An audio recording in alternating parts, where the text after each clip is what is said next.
Nous avions vu les dernières fois, suite à la puissance de la volonté, la question de la liberté, de l'exercice de cette liberté qu'on appelle le libre arbitre. Donc nous voyons ce soir les limites de ce libre arbitre. Et pour ça, eh bien, comprenons qu'il y a deux sortes de liberté. La liberté d'exercice et la liberté de spécification. La liberté d'exercice, cela veut dire que quant à l'exercice, la volonté n'est mue, elle est mue d'une façon nécessaire. Non, pardon, elle n'est pas mue d'une façon nécessaire par aucun objet particulier. Tandis que dans la liberté de spécification, eh bien, quand on pense au bien en soi absolu, parfait, on l'aime nécessairement. On ne peut pas ne pas aimer le bien absolu. Nous ne sommes donc pas libres de vouloir autre chose que le bien absolu et parfait. Nous ne sommes donc pas plus libres de vouloir ou pas un moyen reconnu nécessaire pour atteindre le bien absolu. On doit absolument, nécessairement, obligatoirement choisir un moyen qui nous mène au bonheur absolu. Voilà encore, petite réserve, effectivement, il peut y avoir une erreur sur ce bonheur absolu. Donc erreur sur les moyens à prendre. Et dans la mesure où un homme a une conception du bonheur absolu, il va nécessairement vouloir des moyens qui y conduisent. Il n'est pas libre de ne pas vouloir. Vous voyez ? Nous ne sommes donc pas plus libres de vouloir ou pas un moyen reconnu nécessaire pour atteindre le bien absolu. Nous le voulons avec la même nécessité que nous voulons la fin dernière. Il n'y a de liberté que dans le choix des moyens non nécessaires, les moyens relatifs. Nous n'avons aucune liberté dans le choix de la fin dernière. Nous n'avons de liberté que dans le choix des moyens concrets, relatifs de la vie de tous les jours, qui nous mènent ou pas à notre fin dernière.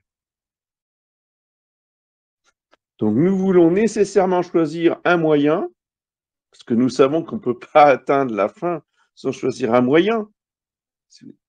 Donc ça, c'est nécessaire.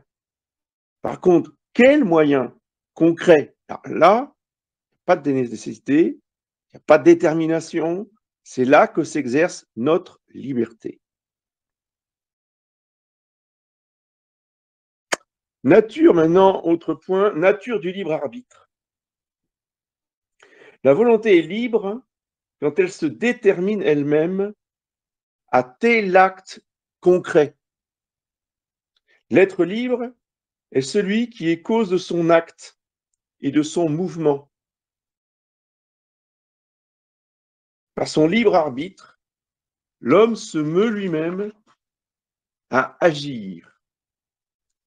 La puissance qu'est la volonté est en acte par rapport à la fin dernière. Donc c'est la fin dernière qui actue la puissance de la volonté. Mais par contre, la volonté est en puissance par rapport à tel ou tel moyen concret en vue d'atteindre cette fin. Elle n'est pas déterminée, par les différents moyens. Elle n'est pas mise en mouvement par tel ou tel moyen. Elle reste en puissance. Et elle se meut elle-même à prendre tel moyen particulier. Ce n'est pas le moyen particulier qui va actuer la volonté. C'est la volonté elle-même qui va choisir le moyen, parce qu'elle a été actuée par la fin dernière. Elle est en acte par la fin dernière, et ensuite, d'elle-même, elle va choisir tel ou tel moyen.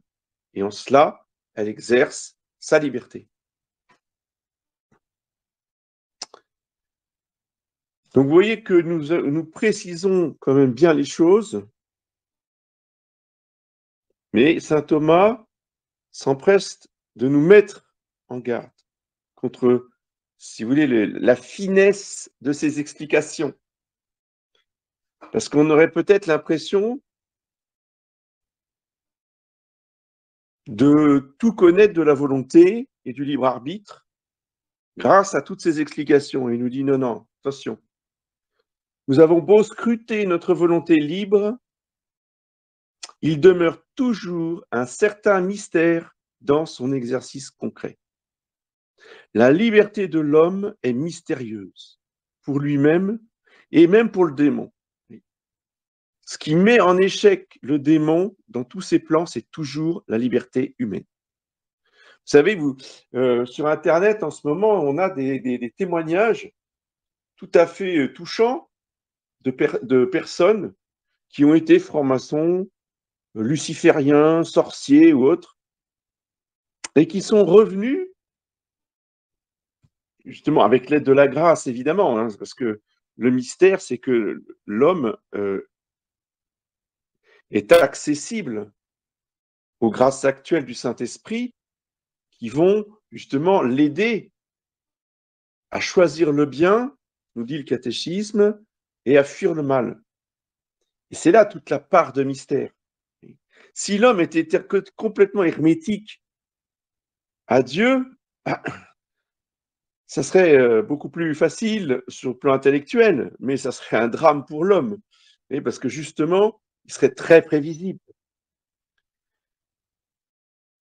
Ce qui nous permet justement de voir des retournements spectaculaires, style Saint Paul qui tombe de son cheval. Toute la vie de l'Église, vous voyez, ponctuée comme ça de changements, de retournements spectaculaires. Hein, moi, je pense aussi à des soldats romains qui étaient en train de torturer des chrétiens dans les premiers siècles. Vous voyez, et en voyant la façon dont les chrétiens supportaient la souffrance, il y a certains qui ont déposé les instruments de torture et qui ont dit moi, je veux être chrétien comme eux. Et donc, les collègues, bon, bah, ils ont dit tu vas y passer comme eux. Et ils ont été torturés comme les autres, à leur tour.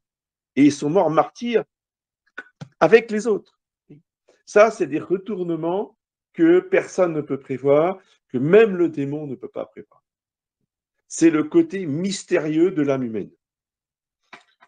C'est ce qui rend aussi les humains si complexes. Parce que bon, là, je vous ai parlé du côté positif.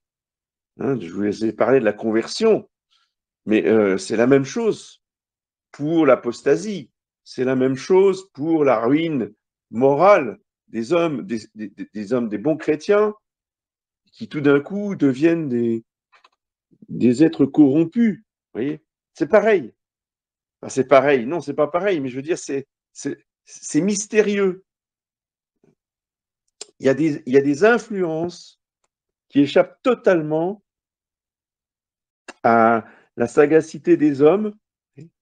Donc, il faut surtout pas croire que les explications philosophiques que saint Thomas nous donne, si vous voulez, sont le fin mot des explications. Non, c'est juste pour nous aider à comprendre comment l'homme fonctionne, hein, mais ça n'a pas la prétention de tout expliquer. Alors, il y a aussi une réponse à une objection qu'on peut faire concernant la liberté. Parce que, donc, si Dieu voit tout, si Dieu sait tout, si Dieu prévoit tout puisqu'il est éternel, hein, et donc il sait ce que feront les hommes jusqu'à la fin du monde, il sait d'avance, hein, on ne va rien lui apprendre. Il sait qui se damne, il sait qui se sauve, il connaît parfaitement les élus qui habiteront son ciel. Hein, ça, c'est la capacité de Dieu à cause de son éternité. Il est dans le présent, il n'y a pas de futur en Dieu. Alors, certains intellectuels, qui sont devenus pour certains de grands hérésiarques, je pense en particulier à Calvin, à Luther, à tous ces protestants, mais pas que. Vous avez aussi des grands jansénistes qui du protestantisme à la française, qui ont prétendu que si Dieu savait qui allait en enfer et qui allait au ciel, c'était pas la peine de faire des efforts, tout était joué d'avance. Et ça, c'est le piège, le grand piège de ces hérésiarques. Réponse de saint Thomas, oui, effectivement, il faut absolument tenir que Dieu voit tout dans son éternité, donc dans un éternel présent, depuis la création des anges jusqu'au jugement dernier. Pour lui, c'est qu'un seul instant, donc il n'y a aucune surprise. Mais ce n'est pas parce qu'il connaît nos actions à l'avance qu'il détermine nos actions à l'avance. Le fait qu'il les voit ne veut pas dire qu'il intervient pour déterminer quelqu'un à la damnation. Parce que ça, c'est un blasphème. C'est le blasphème contre Dieu.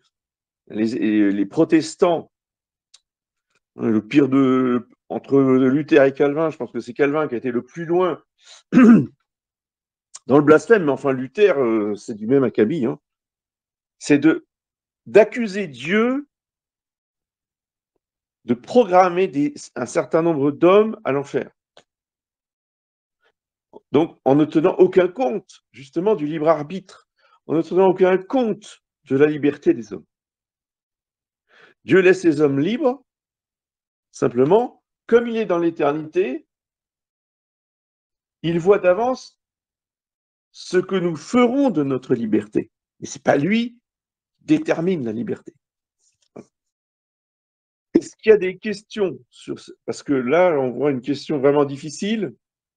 J'ai conscience que c'est pas forcément évident pour vous. Si jamais il y a quelque chose que vous n'avez pas compris ou sur lequel vous voulez que je revienne, vous appuyez sur votre micro et vous posez la question. Bon, alors je dois Oui, monsieur l'abbé, supposer... pardon. Oui, alors j'écoute. Peut-être que c'est prévu par la suite, mais peut-être pouvez-vous faire la différence ou la comparaison avec la licence pour bien discerner les deux, s'il vous plaît. Merci. Oui, alors, c'est tout simple, effectivement, c'est une excellente question parce que j'avais zappé cet aspect-là, parce que je m'étais focalisé, si vous voulez, sur le bon exercice de la liberté. Donc, tout simplement, qu'est-ce que c'est que la licence? C'est le mauvais exercice de la liberté. La liberté, c'est choisir le bien. La licence, c'est choisir le mal. Dieu ne nous a pas donné la liberté pour que nous choisissions le mal. Dieu nous a donné la liberté pour que nous choisissions le bien. Mais, si vous voulez, c'est dans la nature de la liberté de pouvoir défaillir et de choisir le mal. Ça a commencé avec Adam. Et Adam était parfait. Donc, il ne faut pas dire que la licence, c'est une conséquence du péché. Non, pas du tout. Adam n'avait pas péché. Adam n'avait jamais péché. Adam était immaculé. Il faut quand même le rappeler. Immaculé. L'immaculé, Adam, était libre. Ça, c'était une faculté de sa volonté créée par Dieu. Et c'est de la nature de la volonté humaine de pouvoir choisir le mal. Et Adam, malheureusement, à un moment donné de sa vie, a choisi le mal. Est-ce que j'ai répondu?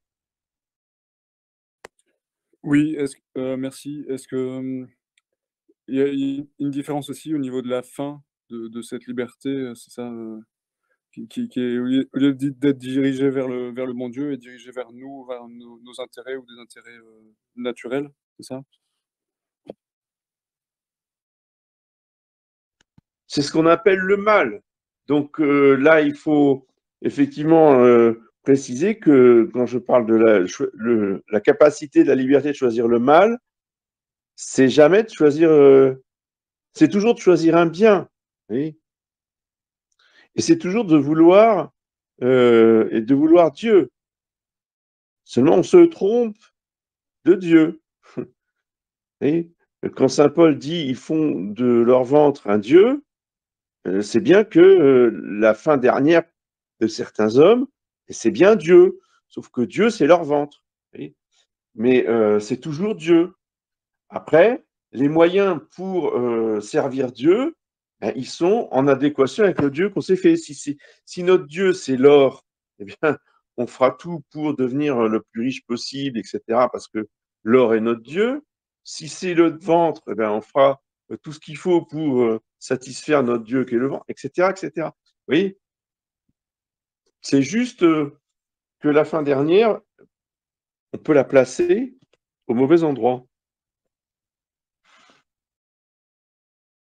Et cela ne détruit pas le libre arbitre. Bien. Donc, troisième point, après la volonté, la liberté, on voit les facultés, les habitus. Alors, les facultés et les habitus sont un point très important de la psychologie, puisque ce sont eux qui sont à l'origine et à l'exercice des vertus. Et les vertus humaines sont évidemment, si vous voulez, le cadre de la psychologie, de l'âme humaine. C'est un élément essentiel de l'âme humaine. Parce que bon, on a vu les puissances, l'intelligence, la volonté, les puissances sensibles, etc. Hein, vous vous rappelez les cinq sens, les sens internes, les sens externes, et tout ça. Donc, bon, ça, c'est le composé humain. Mais dans l'âme humaine, il y a un élément essentiel, ce sont les habitus et les facultés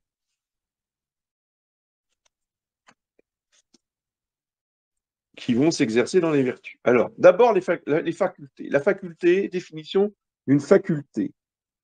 C'est le principe prochain d'une opération. Et l'opération, donc, c'est une action. Une action, tout de suite, rapport à la vertu. Hein.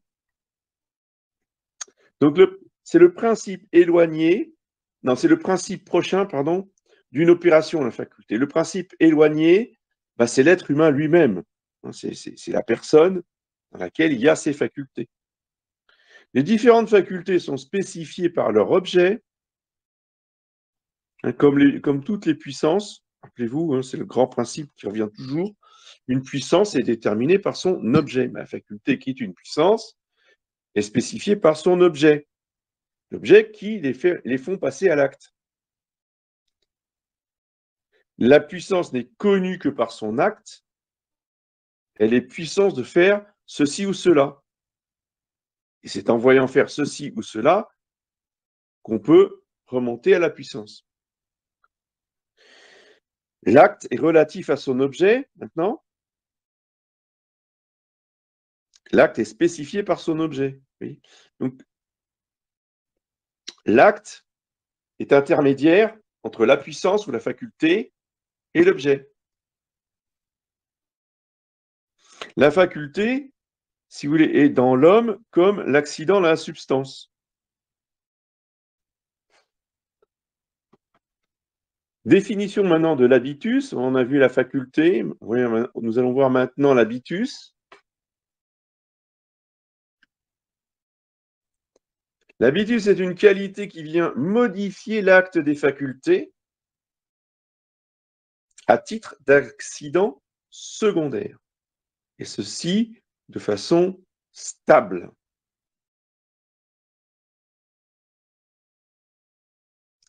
L'accident qui dispose de façon stable, c'est-à-dire difficile à changer, le sujet, soit dans le bien, soit dans le mal, parce que ça va dans les deux sens. L'habitus d'une substance la dispose bien ou mal quant à l'être. C'est ce qu'on appelle l'habitus antitatif.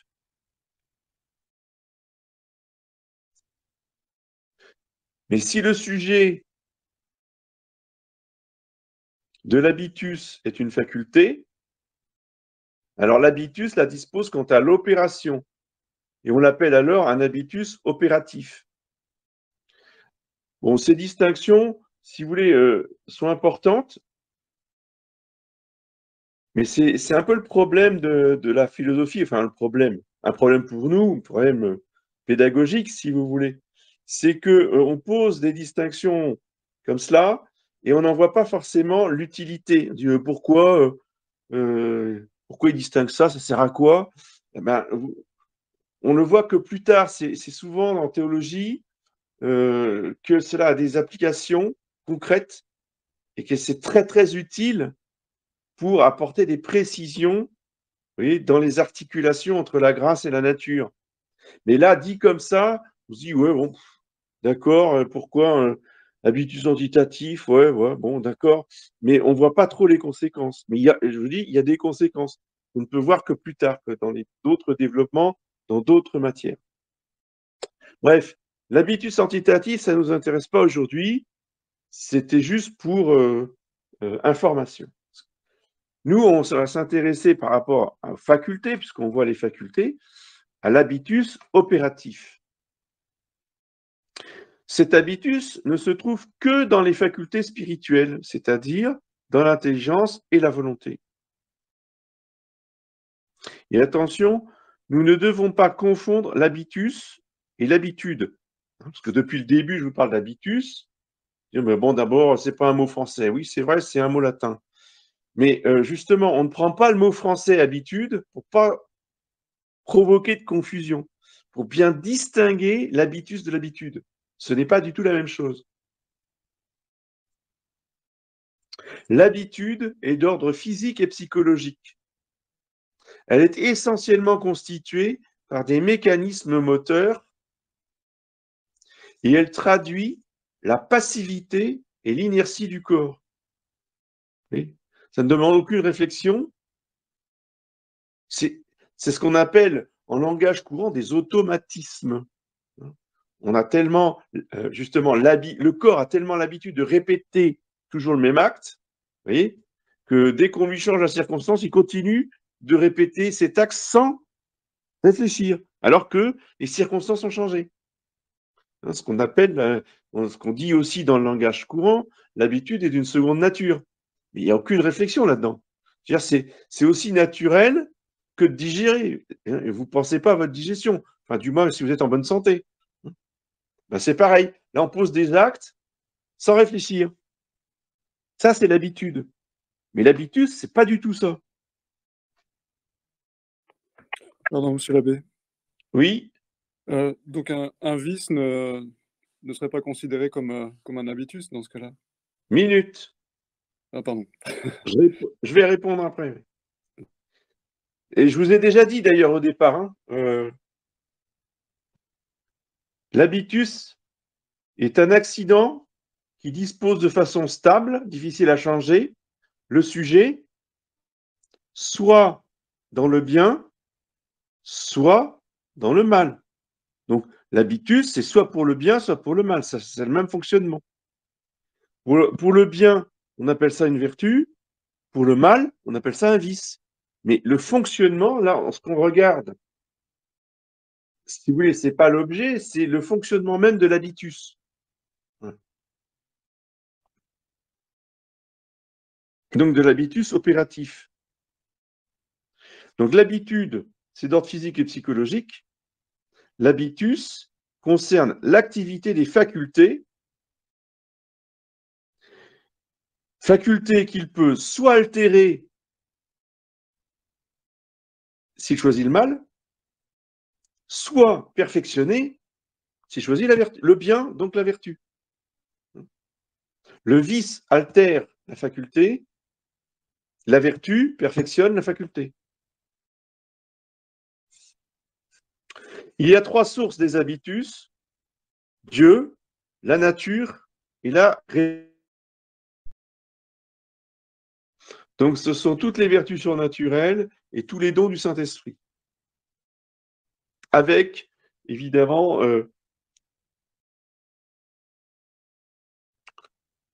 les actes de ces dons que sont les béatitudes. Mais bon, les béatitudes, c'est plus, si vous voulez, une conséquence du don, tandis que le don, lui, il est vraiment infusé par Dieu au moment du baptême et au moment de la confirmation. Ensuite, il y a la nature. La nature, là, ça vient pas de Dieu directement, disons, ça vient de Dieu. Toute nature vient de Dieu, a été créée par Dieu, on est d'accord, mais Dieu n'intervient pas. Dans ces habitus-là, ça vient des parents. C'est pour ça qu'on appelle ça des habitus innés. Donc, de par nos parents, nous héritons, si vous voulez, de capacités pour le bien et pour le mal. Toujours pareil, hein, il y a les deux, hein, toujours les deux. On hérite d'habitus, bon ou mauvais. Ensuite,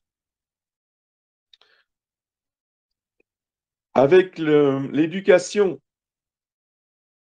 ou après la conversion, pour certains, eh bien, il y a la répétition des actes. Alors là, les habitus sont acquis, c'est-à-dire qu'ils sont le résultat, si vous voulez, d'une lutte, d'un combat, des efforts, d'une ascèse. C'est plus inné, c'est plus infus, ça vient pas de l'extérieur, ça vient pas des parents, ça vient uniquement de notre volonté, de nos efforts. Et là, c'est la plus grande partie des habitus que nous avons, ils viennent de nos propres efforts.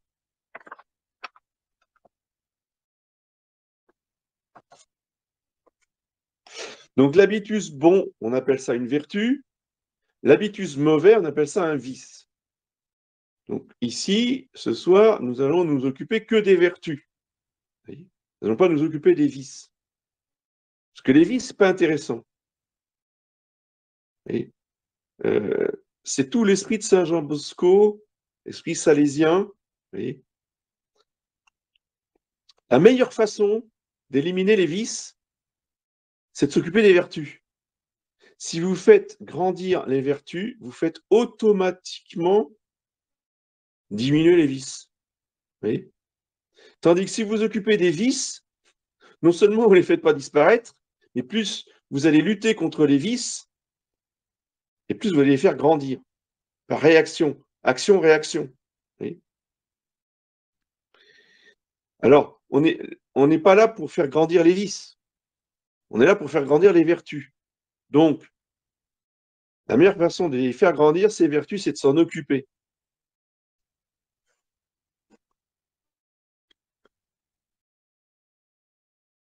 Alors, les vertus, quelles sont-elles? Alors, on parle des vertus, encore une fois, naturelles. Hein. On n'est pas dans la surnature ici. J'ai évoqué les vertus infuses pour information. Parce que, bon, on n'est pas schizophrène non plus. Mais ce que je veux dire, c'est qu'ici, on étudie, si vous voulez, la base qui va être utilisée par la grâce et par les dons et par les vertus surnaturelles, c'est l'aspect naturel. Donc, les vertus naturelles, vous avez les vertus intellectuelles dans l'intelligence et des vertus morales dans la volonté. En ce qui concerne les vertus intellectuelles, elles se divisent en 2 classes. Les vertus spéculatives et les vertus pratiques. Les vertus spéculatives sont les vertus les plus hautes, les plus universelles. Alors, elles sont au nombre de 3, l'intelligence, la sagesse et la science. L'intelligence se définit comme étant l'habitus des principes. Vous voyez que c'est très précis. C'est pas juste, et c'est pas le QI. Hein. Attention, hein. L'époque moderne nous fait penser n'importe quoi. Hein.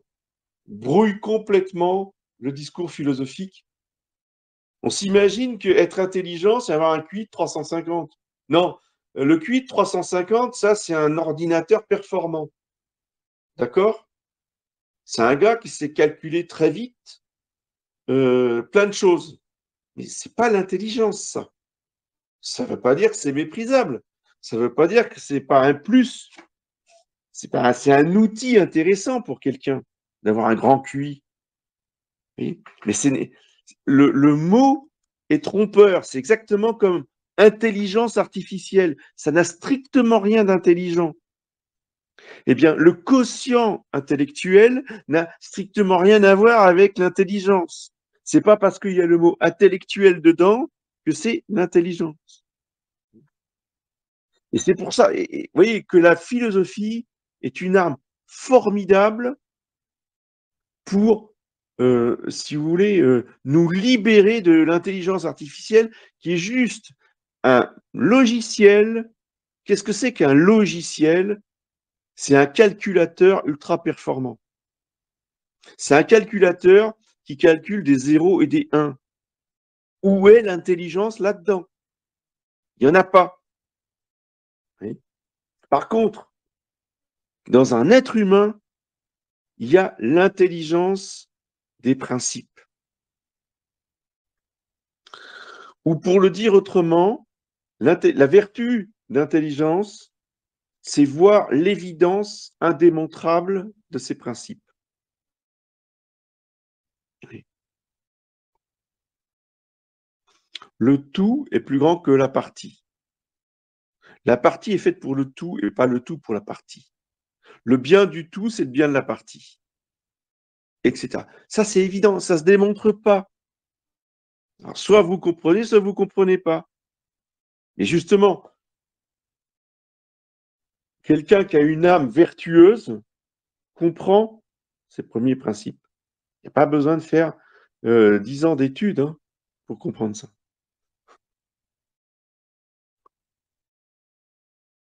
Deuxième vertu,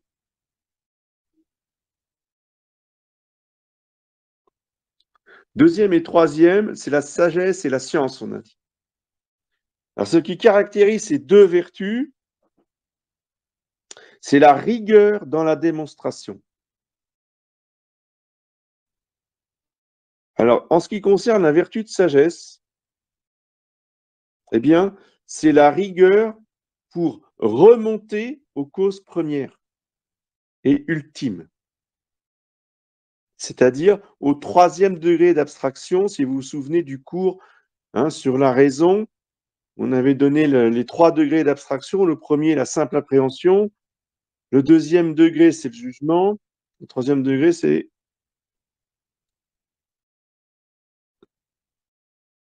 le raisonnement.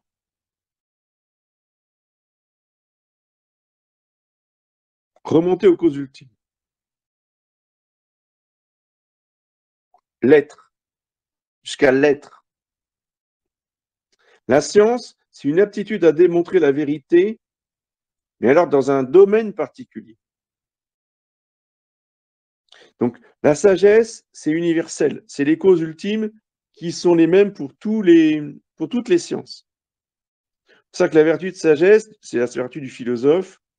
Je vous rappelle que le mot philosophie veut dire philet, l'amour. Sophia, c'est la sagesse. Philosophie, c'est l'amour de la sagesse. De cette sagesse-là, de cette vertu intellectuelle qui remonte aux causes premières et qui permet à l'homme de juger toutes les sciences inférieures. Tandis que la science, c'est juste une aptitude à démontrer la vérité, mais dans une science inférieure. Les mathématiques, la biologie, la chimie, etc., qui sont inférieures à la métaphysique qui s'occupe de l'être. 3e degré d'abstraction. Les vertus pratiques, maintenant, puisque il y a les vertus intellectuelles, spéculatives et pratiques. On a vu les vertus spéculatives, intelligence, sagesse, science. Maintenant, nous voyons les vertus intellectuelles pratiques. Ce sont l'art et la prudence. Donc l'art se définit ainsi, la raison droite dans le faire. La prudence se définit la raison droite dans l'agir. Vous voyez que l'art et la prudence sont très proches, puisque les deux sont dans la raison droite. La prudence est la vertu des chefs. C'est l'aptitude à bien juger en matière contingente, concrète, à bien juger dans des situations concrètes. Vous voyez ? À bien prendre la mesure des choses importantes et des choses secondaires.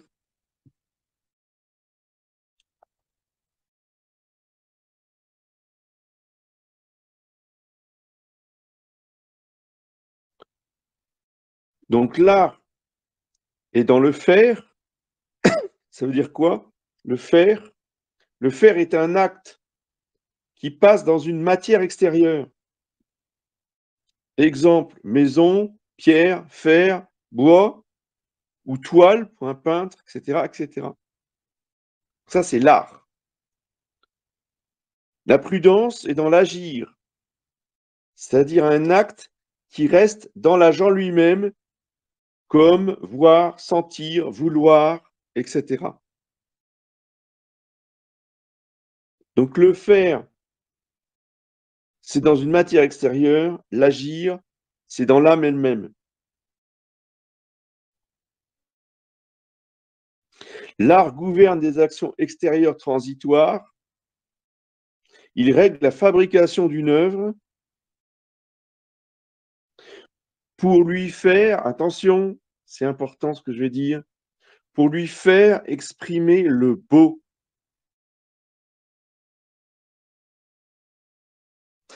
Le beau qui est un transcendantal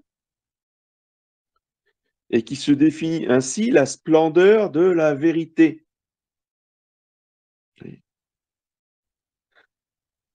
Donc vous comprenez tout de suite qu'il y a toute une partie de ce qu'on appelle l'art contemporain qui est totalement exclue de l'art.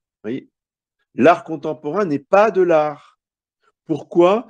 Parce qu'il n'exprime pas la splendeur de la vérité. Donc, c'est laid, et puisque c'est laid, ça ne peut pas être de l'art. Elle expliquerait ça à Beaubourg ou je ne sais dans quel musée vous allez vous faire jeter dehors. Voyez, nos contemporains ne sont plus du tout accessibles à ce langage. D'où l'importance, vous voyez, de revenir à ces grandes notions de philosophie afin d'être justement en harmonie avec notre religion. Enfin, je sais pas, mais quelqu'un qui vient à la messe Saint-Pie V, qui fait des retraites, qui prie son chapelet, qui aime Dieu et qui veut être vertueux, ne peut pas se délecter dans un musée d'art contemporain. Oui, ça n'a pas de sens. Enfin, je veux dire, là, il est schizophrène, le gars. Hein. Enfin, excusez-moi, mais c'est absolument pas possible. C'est totalement illogique et contradictoire. Bon, voilà pour l'art. On pourrait développer beaucoup la question, mais ce n'est pas le sujet ce soir. La prudence, maintenant. Donc, je vous rappelle la prudence qui a pour but l'agir. Hein. La prudence gouverne la conduite de l'homme en tant qu'elle a son principe dans la volonté. Par conséquent, la prudence règle les actes humains. L'art gouverne des actes transitoires dans la matière extérieure, tandis que la prudence règle les actes humains intérieurs.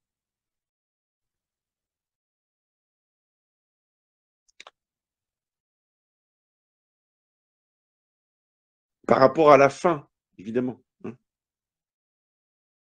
Mais c'est aussi, la prudence a un côté moral. Donc il y a un côté dans l'intelligence et il y a un côté de la vertu dans la volonté. C'est la première et enfin, celle qui dirige toutes les autres volontés. La première vertu morale, c'est encore la prudence. Mais là, en tant qu'elle est rectitude de la volonté pour réfléchir avant d'agir.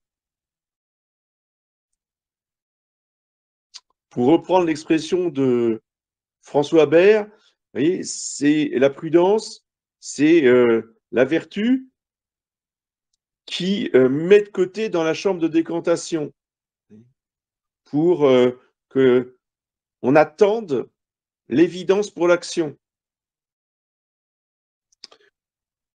Comment? Qu'est-ce qui va faire maturer enfin, la chambre de décantation, je vous rappelle, c'est pour la viande, là, pour que la viande fraîche se faisande. Quel va être le critère d'observation de la vertu de prudence?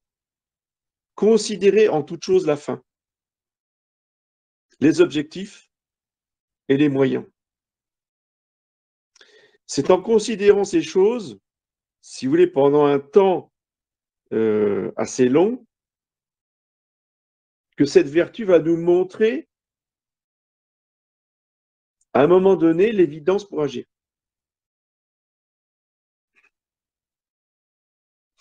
Deuxième vertu morale, la justice. La justice, c'est la rectitude de la volonté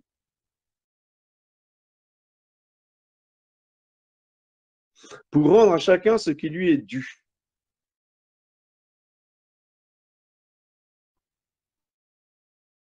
Donc, être juste, ce n'est pas réclamer son droit. Être juste, c'est rendre aux autres ce à quoi ils ont droit. Vous voyez? Donc, la philosophie moderne a renversé complètement la notion de justice. Pour tous les anciens, pour tous les philosophes de l'Antiquité, commencé par saint Thomas, par Aristote, et vous continuez jusqu'à saint Thomas et les suivants, jusqu'au 19e siècle, en fait. Enfin, les premiers qui ont commencé à introduire une notion subjective dans la justice, oui, c'est Suarez, c'est des commentateurs de saint Thomas, 16e, 17e. Alors, le 19e, c'est carrément cul par-dessus tête, comme on dit. C'est-à-dire que c'est mon droit, moi, j'ai droit à ceci, j'ai droit à cela. Et on aboutit après, sous Pie XII, à la revendication des droits à la personne humaine. Là, on est complètement, on marche sur la tête. Là. Non, non, les anciens étaient beaucoup plus ordonnés, si vous voulez. Et la société du Moyen-Âge, qui a culminé sous Saint-Louis. Hein. Saint-Louis, c'est vraiment le modèle de la justice incarnée dans l'État, vous voyez, et qui était la règle de la justice de Saint-Louis, que chacun rende aux autres ce qu'il aurait dû. La tempérance, troisième vertu, c'est une modération de la volonté dans les plaisirs. Comme le dit saint Ignace, bon, alors saint Ignace, c'est pas un philosophe, je suis d'accord, mais il a des fulgurances lumineuses, oui, une formule très courte qui résume bien la vertu de tempérance, autant que, pas plus que. C'est le juste milieu. La tempérance détermine le juste milieu entre l'excès et le défaut. Dans tout ce qui est, tout ce qui touche au plaisir des sens. Donc, la vertu de prudence est dans le concupiscible.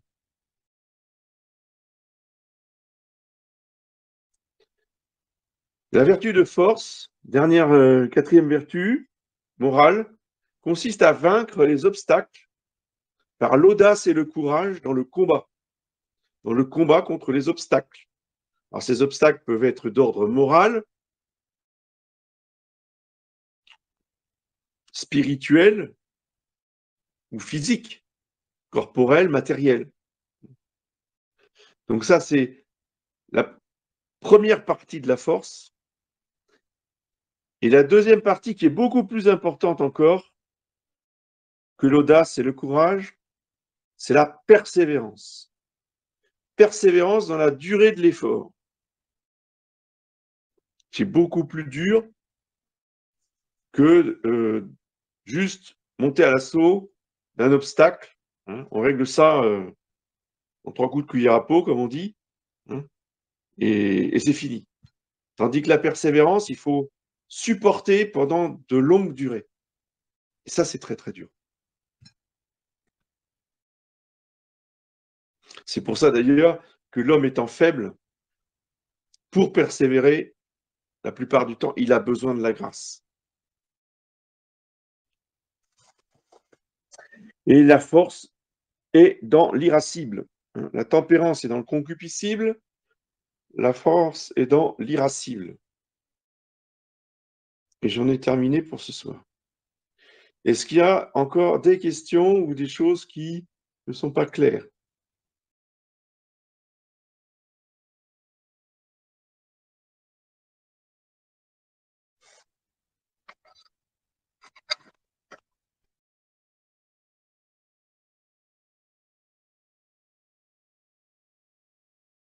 Bien, mais je vous dis donc à la semaine prochaine. Nous verrons la semaine prochaine la psychologie pratique. Bon, ça peut intéresser beaucoup plus de monde parce que là, jusqu'à maintenant, nous avons fait la psychologie spéculative. Nous avons vraiment fait de la philosophie psychologique.